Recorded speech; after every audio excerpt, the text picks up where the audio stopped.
அறிக்கைகள் அளிக்க வேண்டும் என்று மாண்பு முதலமைச்சர் அனுமதி கோரியுள்ளார்கள். அனுமதி அளிக்கப்படுகிறது. மாண்பு முதலமைச்சர் அவர்கள். மாண்பு முதலமைச்சர் அவர்கள்.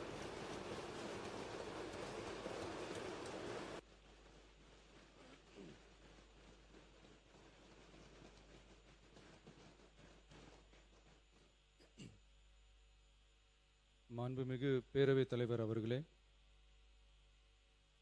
நமது அரசால் பெண்கள் பயன்பெறும் வகையில் அவர்களின் முன்னேற்றத்திற்காகவும் பாதுகாப்பிற்காகவும் பல்வேறு திட்டங்கள் தீட்டப்பட்டு இதுவரை சிங்கப்பெண் சிறப்பு அதிரடிப்படை திட்டம், தாய்மாமன் தங்கமோதிர திட்டம், வெற்றி மகளிர் ஆடுகள் வளர்ப்பு திட்டம், அண்ணனின் சீர்திட்டம் போன்ற திட்டங்கள் அறிவிக்கப்பட்டு அதற்கான நிதி ஒதுக்கீடும் செய்யப்பட்டு நடைமுறைப்படுத்த நடவடிக்கைகள் மேற்கொள்ளப்பட்டு வருகிறது. மேலும் நமது அரசு மக்களின் வாழ்வாதார முன்னேற்றத்தினை முதன்மை நோக்கமாக கொண்டு வெற்றி தொலைநோக்கு திட்ட ஆவணத்தினை, வெற்றி விஷன் டாக்குமெண்ட் வெளியிட்டுள்ளது. அந்த திட்ட ஆவணத்தின் அடிப்படையில் இலக்கு நிர்ணயம் செய்து பல்வேறு திட்டங்கள் அடுத்து வருகின்ற 1ஆம், 3ஆம் மற்றும் 5ஆம் ஆண்டிற்குள் நிறைவேற்றத்தக்க திட்டங்களாக வகைப்படுத்தப்பட்டுள்ளது. சிறப்பினமாக பெண்கள் பயன்பெறும் வகையில் பல்வேறு திட்டங்களுக்கு செயல் வடிவம் கொடுத்து இவ்வரசு நிறைவேற்றும். கடந்த 4 மாதங்களாக வளைகுடா பகுதியில் நிலவி வரும் போர் சூழல் காரணமாக எரிவாயு சிலிண்டர் கிடைப்பதில் தட்டுப்பாடு நிலவி வருகின்றது. இதனால் மாற்று எரிபொருளை பயன்படுத்தி வருவதாலும் எரிவாயு சிலிண்டர் விலை உயர்வினாலும் பொதுமக்கள் தங்களது வருவாயிலிருந்து கூடுதலான தொகையினை செலவிட்டு இன்னலுக்கு ஆளாகி வருகின்றனர். இதனை கருத்தில் கொண்டு நிதி நெருக்கடியான சூழலிலும் பொதுமக்களின் நிதி சுமையினை குறைக்கும் வகையிலும் பொதுமக்களின் நலனை பாதுகாக்கவும் மக்களுக்கு அளித்த வாக்குறுதியை நிறைவேற்றும் நோக்கிலும் எரிவாயு சிலிண்டருக்காக செலவழிக்கப்பட்டு வரும் தொகையினை அவர்களுக்கு வழங்க அரசு முடிவு செய்துள்ளது.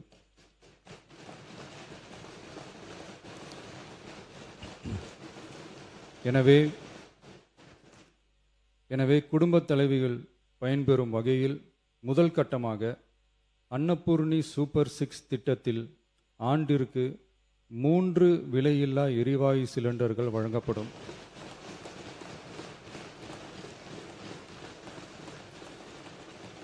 எரிவாயு சிலிண்டருக்கான விலை பயனாளிகளின் வங்கி கணக்கில் நேரடியாக வரவு வைக்கப்படும். இத்திட்ட பயனாளிகள் எரிவாயு சிலிண்டர் பதிவு செய்து சிலிண்டர் பெற்றவுடன் எண்ணெய் நிறுவனங்களிடமிருந்து பட்டியல் பெற்று சிலிண்டருக்கான விலை பயனாளிகளின் வங்கி கணக்கில் வரவு வைக்கப்படும். இத்திட்டத்தினால் சுமார் 1,30,16,104 குடும்பங்கள் பயனடைவார்கள். அதாவது ஆண்டு வருமானம் ரூபாய் 2.5 லட்சத்திற்கு மிகாமல் உள்ள பொருளாதாரத்தில் பின்தங்கியுள்ள குடும்பத்தினர், சிறு குறு விவசாய குடும்பத்தினர், மாற்றுத்திறனாளி குடும்பத்தினர் போன்ற சமூகத்தில் உள்ள நலிந்த குடும்பத்தினர் பயனடைவார்கள். இத்திட்டத்தினை செயல்படுத்துவதற்கான ஆயத்த பணிகள் துவங்கப்பட்டுள்ளது.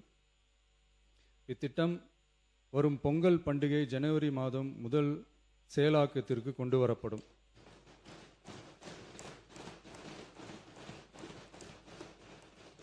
இத்திட்டத்திற்காக ஆண்டுதோறும் தோராயமாக 4000 கோடி ரூபாய் ஒதுக்கீடு செய்யப்படும் என்பதை மாண்புமிகு பேரவைத் தலைவர் வாயிலாக இந்த அவைக்கு தெரிவித்துக் கொள்ள விரும்புகிறேன்.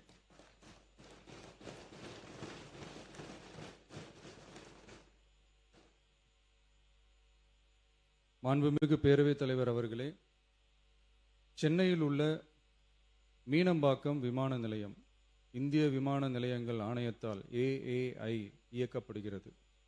தற்போது இந்த விமான நிலையம் ஆண்டுக்கு 30 மில்லியன் பயணிகளை கையாளும் திறன் கொண்டதாக உள்ளது. வளர்ந்து வரும் சென்னை மாநகரத்தின் தேவைகளை கருத்தில் கொண்டும் பயணிகளின் வசதிகளை கருத்தில் கொண்டும் தொழில் வளர்ச்சியினை கருத்தில் கொண்டும் சரக்கு போக்குவரத்தை அதிகரிக்கும் வகையிலும் புதிய விமான நிலையம் அமைப்பதற்கான தேவை ஏற்பட்டு உள்ளது. புதிய விமான நிலையம் அமைப்பதற்கு தேர்வு செய்யப்படும் இடம் பெரிய அளவில் விவசாயிகளை பாதிக்காத வகையிலும் அதிக அளவில் குடியிருப்புகளை அகற்றாத வகையிலும் அமைய வேண்டும். ஆனால் முந்தைய அரசு விவசாயிகளை பெரிய அளவில் பாதிக்கும் வகையிலும் குடியிருப்புகளை அதிக அளவில் அகற்றும் வகையிலும் விமான நிலையத்தை அமைப்பதற்கான முயற்சிகளை மேற்கொண்டது. ஏகனாபுரம் மற்றும் இதர கிராம மக்கள் இந்த விமான நிலையம் அமைப்பதை எதிர்த்து நடத்திய போராட்டங்களை அறிந்து நான் 20/1/2025 அன்று அப்பகுதிக்கு சென்று அங்குள்ள மக்களின் குறைகளை கேட்டறிந்து பின்வரும் அறிவிப்புகளை வெளியிட்டேன். சென்னை பரந்தூர் மற்றும் அதனை சுற்றியுள்ள 12 கிராமங்களில் அமைய இருக்கும் விமான நிலையத்தை எதிர்த்து போராடும் மக்களுடன் நான் உறுதியாக நிற்கிறேன்.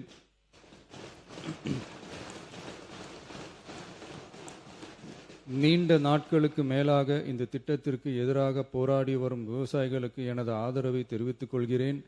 விவசாயிகளே நாட்டின் முதுகெலும்பு. இந்த விவசாய நிலங்களை பாதுகாக்க இந்த மக்கள் போராடி வருகிறார்கள். விக்கிரவாண்டியில் அக்டோபர் 2024 நடந்த பொதுக்கூட்டத்திலேயே பரந்தூரில் புதிய விமான நிலையம் அமைப்பதற்கு எதிர்ப்பு தெரிவித்திருக்கிறேன். தொழில் வளர்ச்சி மற்றும் அதற்கான விமான நிலையங்களின் பங்கு பற்றி நான் நன்கு அறிவேன். அதற்கான என்னுடைய முழு ஆதரவும் உண்டு. ஆனால் பரந்தூரில் இந்த திட்டம் அமையக்கூடாது. இந்த திட்டம் குறித்து அரசு மறுபரிசீலனை செய்ய வேண்டும். குறைவான விவசாய நிலங்கள் பாதிக்கப்படும் வகையிலும் மக்களின் வாழ்வாதாரம் பாதிக்காத வகையிலும் மாற்று இடத்தை தேர்வு செய்ய வேண்டும் என தெரிவித்திருந்தேன். மக்கள் மத்தியிலே நான் அன்றே அறிவித்ததை நிறைவேற்றும் பொருட்டு புதிய விமான நிலையம் அமைப்பது குறித்து உயர் அதிகாரிகளிடமும் துறை வல்லுநர்களிடமும் விரிவாக ஆலோசனை நடத்தினேன். ஏற்கனவே நான் உறுதி அளித்தவாறு பரந்தூரில் புதிய விமான நிலையம் அமைக்க மேற்கொண்ட நடவடிக்கைகள் இந்த அரசால் கைவிடப்படும்.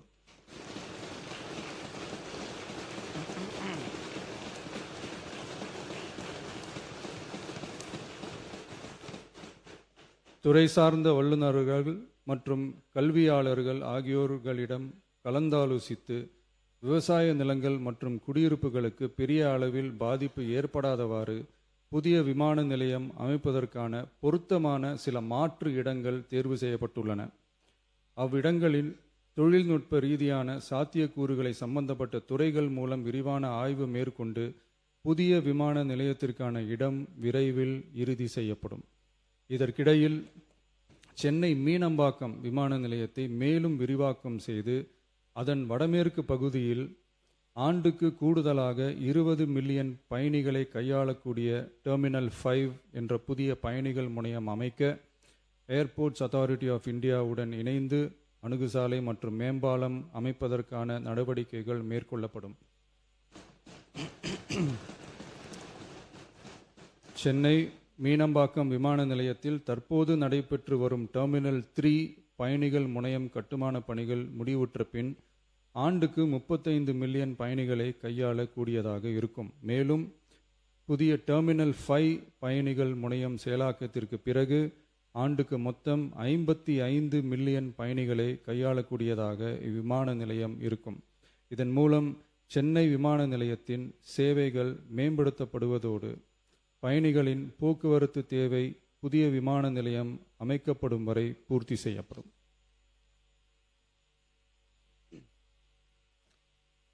மாண்புமிகு பேரவைத் தலைவர் அவர்களே, ஒரு மாநிலத்தின் உண்மையான முன்னேற்றம் என்பது அதன் பொருளாதார வளர்ச்சியால் மட்டுமல்ல, பெண் கல்வி, வேலைவாய்ப்பு, மருத்துவம், வணிகம் மற்றும் சமூக வாழ்வின் அனைத்து தளங்களிலும் சுதந்திரமாகவும் பாதுகாப்பாகவும் பங்கேற்கும் வாய்ப்புகளாலும் அளவிடப்படுகிறது.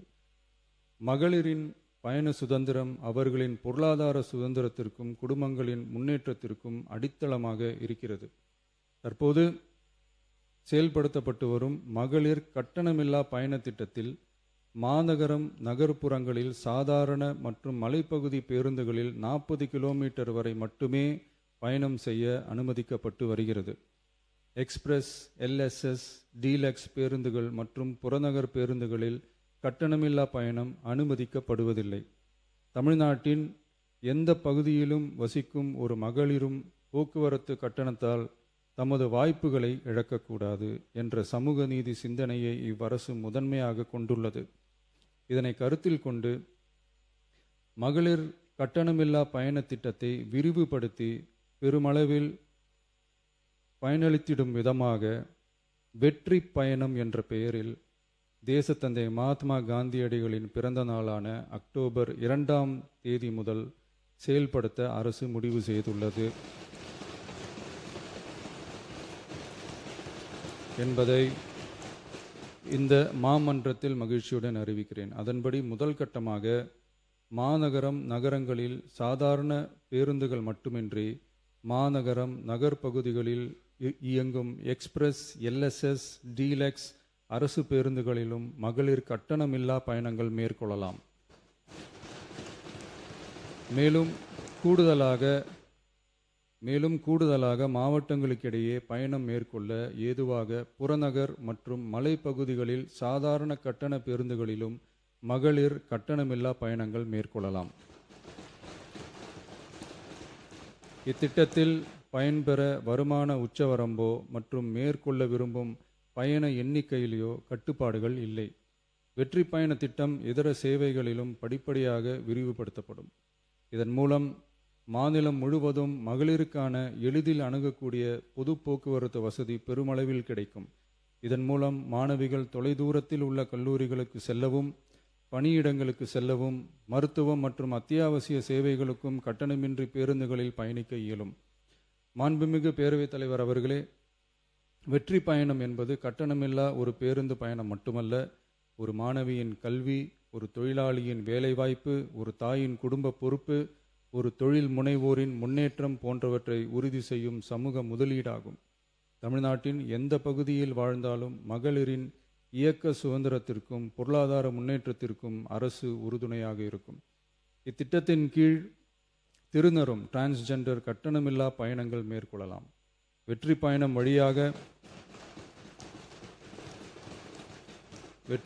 வழியாக மகளிரின் வாய்ப்புகள் விரிவடைந்து குடும்பங்கள் முன்னேறி சமூக நீதியும் சமத்துவமும் நிலை பெற்று வளமான வெற்றி தமிழ்நாட்டை உருவாக்கும் நமது பயணம் மேலும் வலுப்பெறும் என்பதை தெரிவித்துக் கொள்கிறேன்.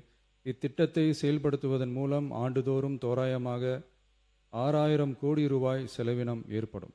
நன்றி, வணக்கம்.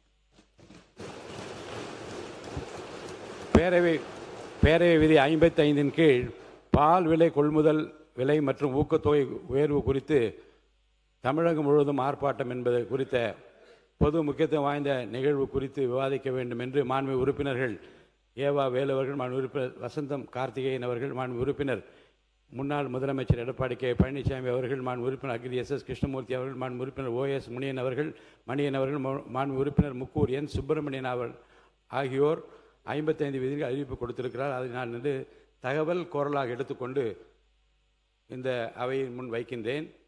மாண்புமிகு அமைச்சர் அவர்கள் ஏதாவது இது குறித்து பதில் சொல்ல விரும்பினால் பதில் அளிக்கலாம். மாண்பு உறுப்பினர் ஏவா வேலு அவர்கள் மென்ஷன் பண்ணலாம்.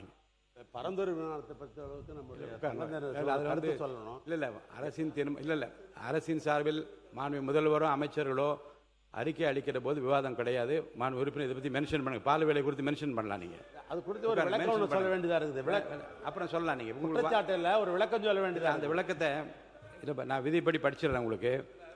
பொது முக்கியத்துவம் வாய்ந்த ஒரு பொருளை பற்றி அமைச்சர் பேரவைத் தலைவர் இசைவுடன் அறிக்கை ஒன்றை அளிக்கலாம். அறிக்கையின் மீது அப்போது எவ்வித விவாதமும் இருத்தல் கூடாது. அந்த விதிப்படி இப்போ அனுமதி இல்லை. அப்போ நீங்கள் இல்லை மானிய கோரிக்கை பேசுகிற போது நீங்கள் இடையில அதை சொல்லலாம். மானிய கோரிக்கை பேசுகிற போது நீங்கள் சொல்லலாம், உட்கார நீங்கள் பேசுங்க. 55 விதியின் கீழ் கவன ஈர்ப்புக்கு நான் உங்கள் பேரை படிச்சுட்டேன். நீங்கள் விருப்பப்பட்டால் நீங்கள் பேசலாம், இல்லை விட அடுத்த உறுப்பினர் அழைத்து விடுவேன். கவன ஈர்ப்பு பற்றி குற்றச்சாட்டு இல்லை, ஒரு விளக்கம் வேண்டாம். எந்த விளக்கத்துக்கு நான் அனுமதி அளிக்கவில்லை. 55 விதியின் கீழ் உங்கள் பேரை படிச்சுட்டேன், இல்லை அடுத்த உறுப்பினர் பேரை நான் படிச்சிடுவேன். சொல்லலாம், மென்ஷன் பண்ணலாம். விதிப்படி உங்களை அழைத்திருக்கிறேன். பால் விலை உயர்வு குறித்து படிக்கிறதா நீங்கள் படிக்கலாம். மாண்புமிகு பேரவைத் தலைவர்களே, இந்த பால் உற்பத்தியாளர்கள்லாம் இப்போ தனியாருக்கு போய் பால் ஊற்றணுன்ற ஒரு சூழ்நிலை ஏற்பட்டிருக்கிறது. ஆவினுக்கு பால் ஊற்றினால்தான் பயனாளிகள் தமிழ்நாட்டில் இருப்பவங்க யாரெல்லாம் பாலை பயன்படுத்துகிறாரோ அவர்களுக்கு சௌகரியமாக இருக்கும், குறைந்த விலையில் அவர்கள் பயன்படுத்த முடியும்.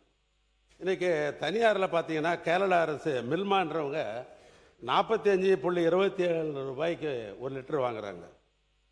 அட்சன் ஆரோக்கியா என்பவர்கள் ஏறத்தாழ 42 ரூபாய்க்கு வாங்குறாங்க. இப்படி தனியார் பால் உற்பத்தியாளர்கள் இங்கே வாங்குகிற காரணத்தினால் ஆவினுக்கு பால் கொடுப்பது என்பது ஒரு கேள்விக்குறியாக ஆகிக்கொண்டிருக்கிறது. ஒரு காலத்திற்கு முன்னால் முதலமைச்சர் அவர்கள் இங்கே பால் விலை ஏற்றம் குறித்து இங்கே குறிப்பிட்டார்கள். அதில் சொசைட்டியின் மூலமாக ₹1 அவர்கள் கொடுக்க வேண்டும், அரசாங்கம் ₹2 ஆதார விலை தருகிறது என்று ஒரு பல சொசைட்டி இன்றைக்கு பார்க்கிற பொழுது அவரால் சொசைட்டியாக நடத்த முடியாத சூழ்நிலை இருக்கிற பொழுது அவரால் ₹1 கொடுக்குற நிலையே இல்லை என்கிற நிலை தான் ஒரு பக்கம். இன்னொன்று, இன்றைக்கு பால் உற்பத்தியாளருக்கு எடுத்தோம்னு சொன்னோம்னா அதுக்கு தீவன விலை, அந்த மாடுகளுக்கு வேண்டிய உணவு இவைகள்லாம் பார்க்கறது, புல்லுலாம் பார்க்கிற பொழுது விலை அதிகமாக இருக்கிற காரணத்தினால் அவருக்கு கட்டுப்படியாகவில்லை. அவருடைய எதிர்பார்ப்பு என்பது ₹45 கொடுத்தால் பரவாயில்லை, எப்படியாவது அதுதான் கட்டுப்படி ஆகுன்ற நிலை இருக்கிறது. அதனால் தமிழ்நாடு முழுவதும் எனக்கு தெரிந்த கிட்டத்தட்ட பார்த்தீங்கன்னா உங்களுக்கே தெரியும், ஒரு 10க்கும் மேற்பட்டிருக்கிற பால் உற்பத்தியாளர் சங்கங்களே அங்கங்கே போராட்டங்கள் இருந்த அடிப்படையில் செய்வதோடு மட்டுமல்ல, 24ஆம் தேதியிலிருந்து நாங்கள் ஆவினுக்கு பாலை ஊற்ற மாட்டோம் என்ற நிலையிலே அங்கங்கே நடைபெறுகிறது. தொலைக்காட்சியில் பார்க்கிற பொழுது தாய்மார்கள்லாம் பாலை கொண்டாந்து கொட்டிட்டு அந்த அதிருப்தியை வெளிப்படுத்தி கொண்டிருக்கிறார்கள். எனவே அரசை பொறுத்தளவுக்கு அவங்க குறைந்தபட்சம் ₹45 ₹46 ஒரு லிட்டருக்கு எதிர்பார்க்கிறார்கள். எனவே இந்த அரசு உடனே ஆவினுக்கு பால் வருவதற்கு ஏற்படும். ஏன்னா இப்போ பார்த்தா ஜனவரி 25 இப்போ ஒப்பிட்டு பார்க்கிற பொழுது இப்போ பால் ஆவினுக்கு பால் ஊற்றுவதே குறைந்து விட்டது. அதுக்கு காரணம் அவர்களுக்கு கட்டுப்படியான விலை தரவில்லை என்கிற ஒரு குற்றச்சாட்டு இருக்கிறது. எனவே கூடுதலாக இந்த அரசாங்கம் பால் உற்பத்தியாளருக்கு ₹45 கொடுத்தால்தான் ஆவினுக்கு பால் வரும், தனியாருக்கு பால் போகாமல் நிறுத்த முடியும்.